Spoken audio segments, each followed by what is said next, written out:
내가 영적 무장이 되는가? 사도 바울이 쓴 고린도 후서 말씀입니다. 바울은 그리스도인의 온유와 간용을 강조하였고, 바울은 자기가 근심케 할 편지를 쓰는 이유는 자신이 당한 모욕이나 비난에 대한 것이 아니라 고린도 교회의 실정을 예수 그리스도의 사랑으로 지도하기 위함이었습니다.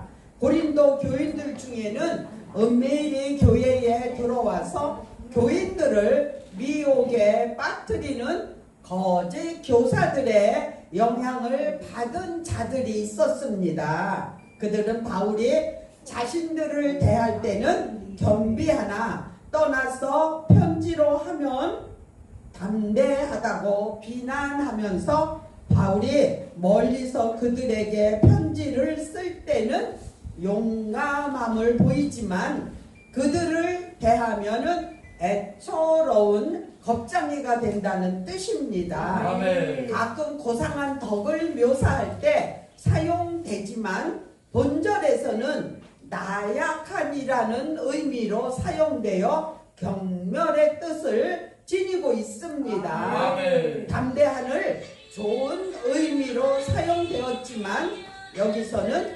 비겁한 자가 위험이 없을 때 뻔뻔스럽게 잘난 체하는 모습을 보이는 의미로 사용이 되었습니다. 아멘. 바울의 대적자들은 바울을 향하여 항상 세상적인 가치 기준과 동기에 따라 행동하며 철저히 인간적인 사고와 방법을 따라 행한다고 주장을 했습니다. 아멘. 고린도 교인들의 비난에 대해 자신의 개인적 권위를 지키게 하기 위해 본장을 기술한 바울은 나 바울이란 말을 사용하여 복수적인 형태로 사용을 했습니다.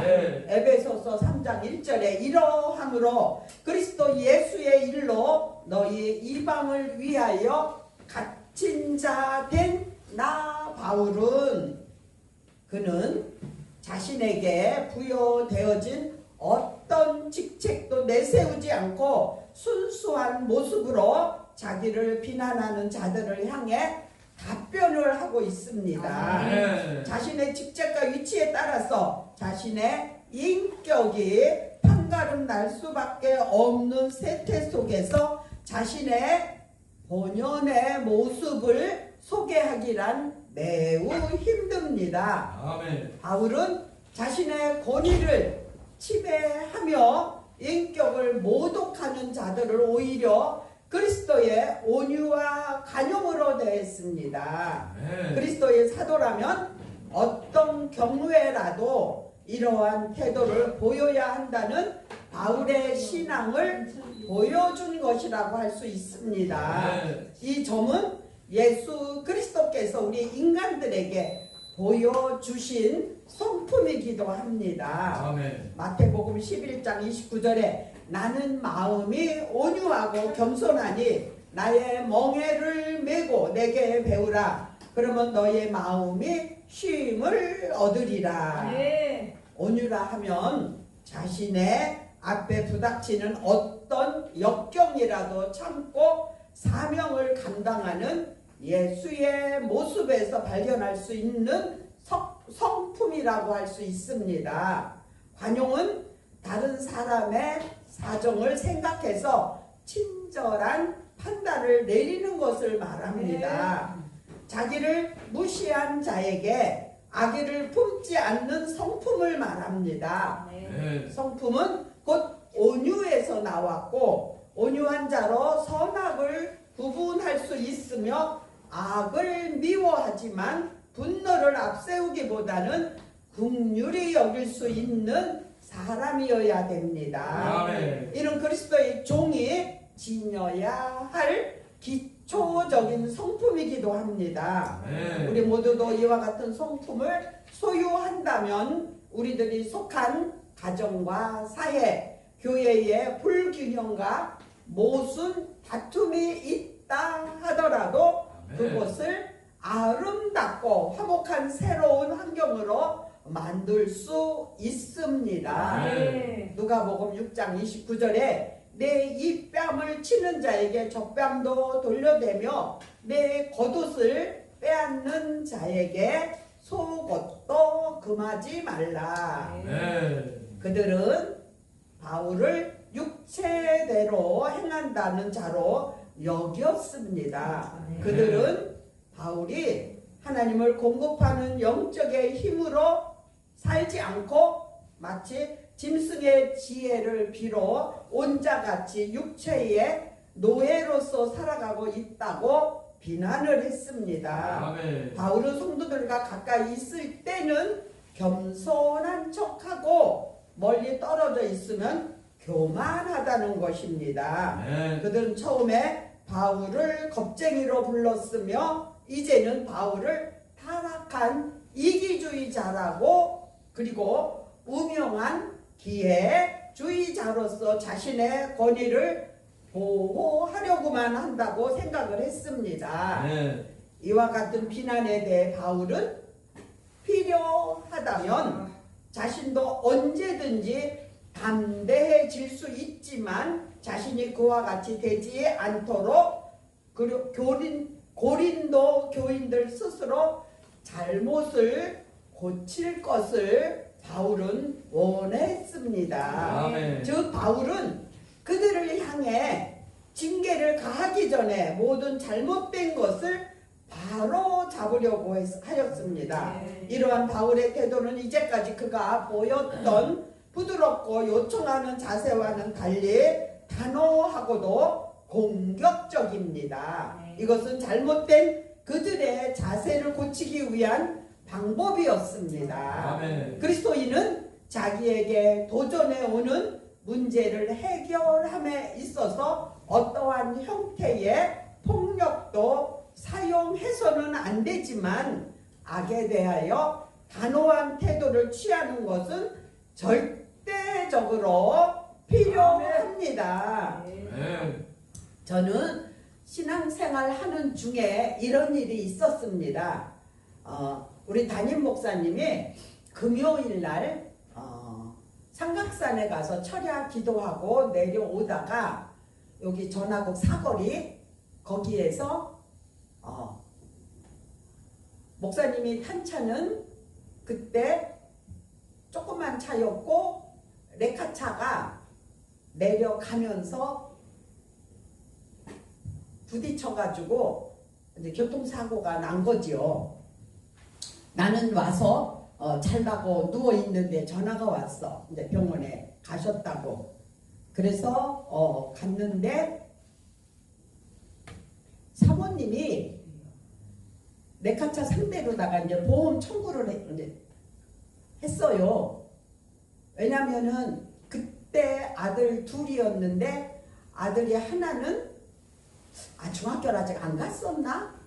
하여튼 그 목사님이 개척을 해서 10년 목회를 하고 가셨는데 그래가지고 그 사모님이 이제 그 보험 청구를 하는데 일이 이제 해야 되잖아요. 근데 그때 당시에 제가 그 교회 재정부장이었었어요. 그러니까 어디를 가야 돼? 증인석에 이거 증인회로 가야 돼요. 서류에 다 들어갔잖아요. 신학교 언제 들어가고 언제 졸업하고 목사 안수 언제 받고 사례비 얼마 책정되고 이런 거가 서류가 다 들어갔는데 내가 이제 재정부장이다 보니까 그것을 이제 가서 이제 맞는다고 이거 인정을 해야 돼. 그래서 이제 법원을 갔는데 가기 전에 우리 후임자 목사님이 오셨는데 못 간다는 거야. 법정을 내가 법으로는 그건 이제 하면 안 된다고. 그러니까는 나는 목사님의 성도기 때문에 목사님이 가라 해야 가지 내 맘대로 난 갈 수 없다. 근데 그쪽 이제 목사님 사모님은 내가 가서 증인을 해줘야 일이 이제 되니까. 그래서 나는 언제든지 나는 갑니다. 근데 아직은 내가 이 교회에 소속돼 있기 때문에 담임 목사가 가라고 허락을 받아야 가지 나는 가는데 그러니까 그때 당시 당시에 그 무선 전화기 있잖아요. 그게 전화를 들고 하다 보니까 이제 이게 뭐야 충전된 게 끝날 때까지 대화가 해도 안 되는 거야. 목사님은 법정에 할 수 없다. 사모님은 해달라. 나는 목사님이 가라고 허락을 해야 간다. 이렇게 셋이서 이제 이게 일이 됐는데 결론은 이제 제가 이제 갔어요. 갔는데 뭐 물어볼 게 뭐 있겠어요. 목사 안수 이제 받은 거를 이제 몇 년 들어갔으니까 어떻게 날 보고 아냐. 그래서 목사 안수 받을 때 제가 갔었습니다. 신학교 졸업할 때 졸업식에 갔었습니다. 이게 증인이더라고요. 더 이상 없잖아요. 내가 그 자리에 갔었다는데. 그래서 그때 다시 제가 야 하나님은 위대하다.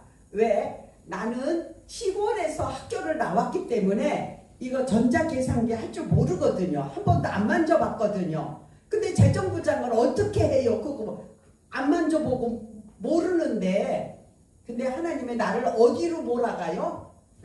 삼성생명 거기로 나를 몰아가지고 3년을 거기서 훈련을 받게 하시더라고요. 그래서 나는 그때는 몰랐지요. 그래도 어떻든 그렇게 일이 이제 몰아가니까 거기서 훈련 받은 거를 그때 쓰려고 하나님이 그래가지고 그것도 해결을 하고 우리가 다 잘하지도 않았는데 10년 생짜배기였는데 10년 신앙생활 했는데 목사님이 우리를 묻어줄 줄 알았는데 우리가 목사님을 묻는 일을 했어요. 그래서 엄청난 좋은 일인지 나쁜 일인지 몰라도 그런 일로 이제 있다가 그 후로는 연락이 끊겼으니까 이제 모르는데 그래서 이렇게 어떻든 해야 될 일은 해야 되는 걸로 저는 이제 결단을 내렸습니다. 왜냐하면 살아야 되잖아요. 네. 애들이 이제 어린데 근데 하나님은요 준비를 해놓고 데려가시더라고요. 나중에 알고 보니까 아니 목사님이 내가 죽으면은 사모가 뭐를 해서 먹고 사냐요. 그래서 우리는 그게 뭔 소리인지 몰랐잖아요. 뭐 40대밖에 후반밖에 안 됐는데 근데 본인이 신학교를 가겠다고 날 보고 등록금을 내주래요.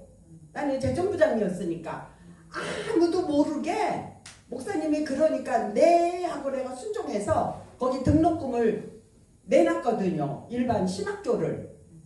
근데 목사님이 가시니까 그 학장님이 장례식장에 오셔가지고 사모님하고 의논을 하더라고요. 이거 낸 걸로 신학교를 오면은 4년을 장학생으로 해줄 것이고 안 온다면은 등록금 낸 거를 이제 환불해 주겠노라고.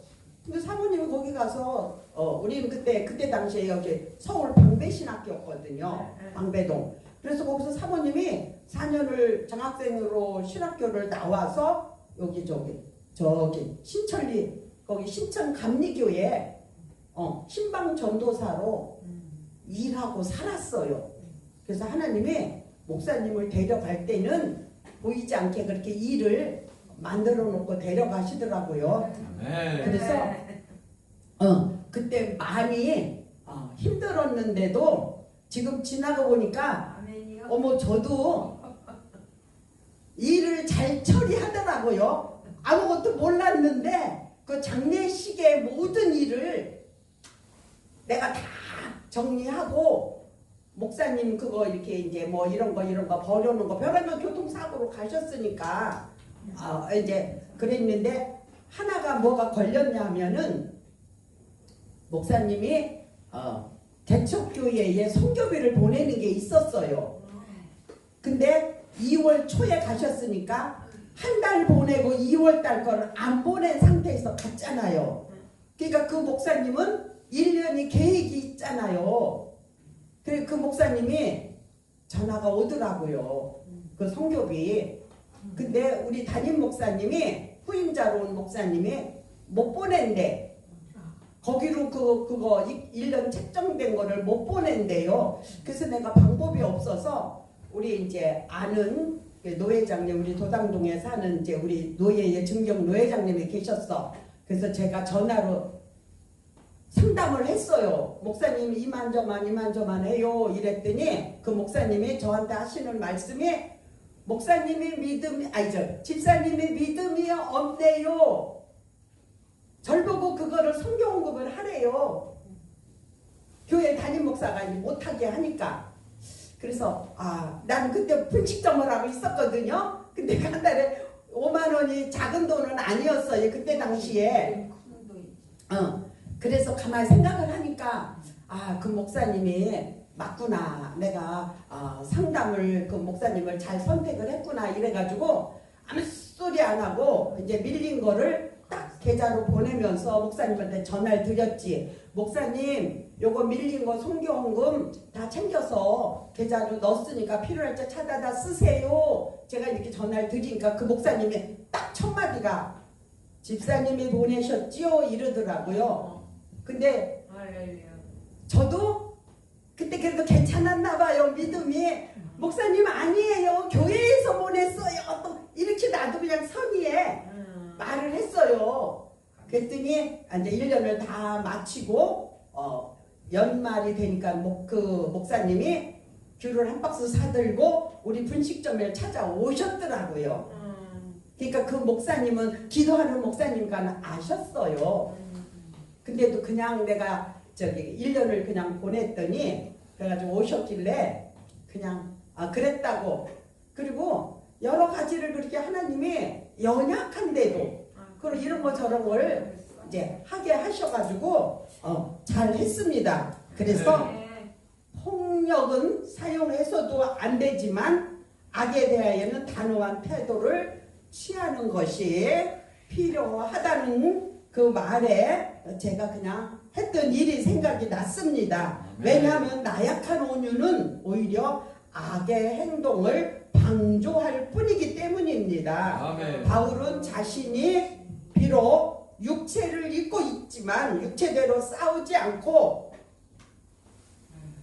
자신도 인간의 연약성을 초월하지 못하며 제 많은 성품과 불건전한 충동 밑에 살고 있지만 사도의 직분을 수행함에 있어서는 결코 인간의 재능을 의지하거나 인간적인 목적을 위해 일하지 않았음을 강조하는 말입니다. 네. 하나님의 은혜로 구원받은 자라 하더라도 육체적인 목적을 위해 일하지 않았음을 강조하는 말입니다. 네. 하나님의 은혜로 구원받은 자라 하더라도 육체적인 소욕으로 인한 실수를 범할 수 있습니다. 네. 인간이 지닌 연약성은 동시에 한계이기 때문입니다. 아멘. 이 한계성을 인정하고 하나님의 도움의 손길을 간구하는 겸손이야말로 이 땅에서의 진정한 승리를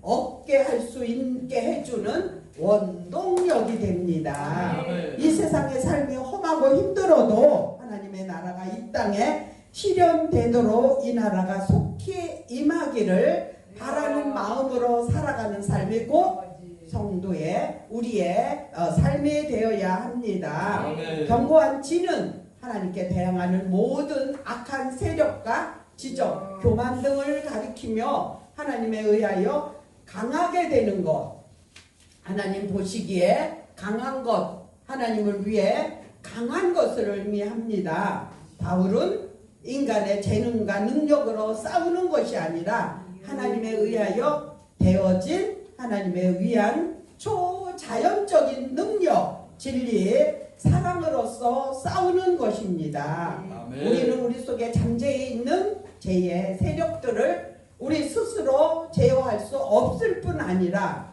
애고로부터 오는 제약의 세력들을 방어해낼 수 없습니다. 아멘. 우리가 날마다 승리하기 위해서는 오직 하나님과 더불어 교제하며 그분께서 제공하시는 힘과 지혜를 소유해야 합니다. 아멘. 이 세상 사람들을 미혹하는 허황된 계변을 가리키는데 고린도 교회의 거짓 교사들의 계변을 가리킵니다. 허황된 계변에 젖은 사람들은 자신들만이 이 세상의 진리를 모두 깨친 것처럼 교만히 여겨 하나님을 대적하게 됩니다. 아멘. 하나님의 능력은 이처럼 미혹에 빠진 인간의 어두운 눈을 뜨게 하여 잘못된 이론들을 깨우치게 합니다. 네. 어리석은 인간들이 복음과 접하게 될 때 인간의 모든 사고와 사상들은 그 빛을 잃고 그리스도께 복종하지 않을 수 없습니다. 네. 바울은 십자가의 도가 멸망하는 자에게는 미련한 것이요 구원을 얻은 우리에게는 하나님의 능력이라고 말합니다. 고린도전서 1장 18절의 말씀입니다. 우리가 인간의 지성을 절대적으로 무시하는 것은 아닙니다. 하나님의 강력은 인간의 지성과 감정마저도 지배하는 능력으로서 이 세상 사람으로 하여금 존재의 이유와 의미를 발견하게 하고 생각하게 하며 움직이게 하는 힘입니다. 우리로 생각할 수 있게 하시는 하나님의 능력에 복종하며 그들을 찾으며 그 뜻을 실현시켜 나가는 삶이 우리에게 원하는 것입니다. 아멘. 출애굽기 19장 5절에 세계가 다 내게 속하였나니 너희가 내 말을 잘 듣고 내 언약을 지키면 너희는 열국 중에서 내 소유가 되겠고 바울은 자신의 영적 싸움에 육체의 병기가 아닌 그 하나님의 병기를 사용하여 효과적으로 대처했습니다. 네. 육체로 자랑하고 육체의 병기들로 싸우려는 사람들은 실패할 수밖에 없습니다. 아멘. 우리는 학벌이나 문벌, 이론 등과 같은 육체적 병기들을 복음의 진리라는 하나님의 병기로 대처하여 싸워야 합니다. 네. 바울은 하나님께 권세를 받은 사도였음에도 거슬리는 자들이 복종할 때까지 기다리고자 했습니다. 법을 사용하는 것이 필요하지만 반드시 좋은 것은 아닙니다. 하나님께서 죄인들이 회개하고 돌아오기를 인내하며 기다리시듯 교회와 지도자들도 동일해야 한다고 합니다. 네. 그리스도의 목적이 영혼들을 구원하는 데 있었듯이 교회의 목적도 이와 같아야 되기 때문입니다. 바울은 사도의 직책을 가지고 있었지만 인간의 권위 대신에 주님의 관용으로 행하고자 힘썼는데 이는 그가 겸손한 마음의 소유자였음을 잘 가르쳐 줍니다. 아멘. 익은 벼가 고개를 숙이듯이 우리의 분량이 은사의 분량이 많을수록 우리는 겸손해져야 합니다. 아멘. 우리의 주님이신 그리스도께서 자기를 낮추고 겸손히 행하셨다면 그분의 종이 된 우리가 어떻게 행하여야만 할 것인지 분별하게 드러나는데도 많은 사람들이 자기를 높이고 또한 나타내려는 유혹에서 벗어나지 못하고 있습니다. 하나님은 언제나 겸손한 자의 편에 서시며 그들에게 은혜를 베풀어 주십니다. 아멘. 그러므로 성도들은 무슨 은사가 있고 어떤 위치에 있든지 마음을 높이지 말고 겸손히 행하도록 힘써야 합니다. 바울은 자신에 대해 불손하고 거스리는 사람들에게 분을 내거나 저주하지 않고 도리어 온유함으로 대했습니다. 온유한 마음이란 부드러운 마음, 아멘. 따뜻한 마음을 아멘. 가리키는데 이것은 주님의 마음이기도 합니다. 네. 지도자가 쉽게 노를 바라거나 분을 내는 것은 지도력을 발휘하는데 도움을 주지 못합니다. 네. 부드러운 마음을 지닌 사람이라야 삐뚤어진 영혼들, 그릇 행하는 사람들을 바르게 인도할 수 있습니다. 아멘. 네. 출애굽의 지도자 모세는 온유함이 모든 사람보다 더 승했으므로 주어진 책임을 다할 수가 있었습니다. 네. 우리 모두 이렇게 모세처럼 모든 마음이 온유함을 아멘. 가지는 우리 모두가 되기를 예수 그리스도의 이름으로 축복합니다. 아멘. 저는 모를 때 하나님이 말씀인지도 잘 구분하지 못할 때 내가 하나님을 만났는데 그때 하나님이 저를 보고 뭐라 그래요? 강한 새가 부러진다 그러시더라고요. 제가 얼굴은 이렇게 해도 순하고 이쁘게 생기고 이름도 양순인데 어질 양자에다가 제가 순할 순자거든요. 근데 어질고 순하지 않아요. 이렇게 강하니까 하나님이 강한 새가 부러진다 그랬는데 그게 그렇게 쉽게 안 되더라고요. 아직도 강해요. 그리고 제가 하나님을 만났을 때 하나님이 저희에 뭘 요구하셨어요? 얘야, 우리 국어책에 나왔잖아요. 신사 옷을 누가 벗겼니? 우리 다 알잖아요. 바람은 싹고 보니까 옷을 신사가 자꾸 여미고 태양이 쨍쨍 비치니까 신사가 옷을 벗었잖아요. 나는 게 하나님이 뭔 소리로 저한테 신사 옷을 누가 벗겼니? 그러는지 몰랐잖아요. 근데 지금도 하나님은 나에게 태양처럼 햇빛을 쨍쨍 비추면 신사가 옷을 벗는데 아직도 나는 태양이 못 되고 바람이 되고 있습니다. 그렇게 하나님은 나보다 하나님의 나를 더 잘 알지요. 강한 새가 부러진다고 하나님의 말씀을 해주셨어도 아직도 강하고 태양처럼 태양을 비춰야 옷을 신사가 벗는데 아직도 바람이 되어서 그냥 쌩쌩 부니까 옷을 못 벗기고 아직도 이러고 삽니다. 아멘. 기도드립니다. 좋으신 하나님 주의 은혜를 감사합니다.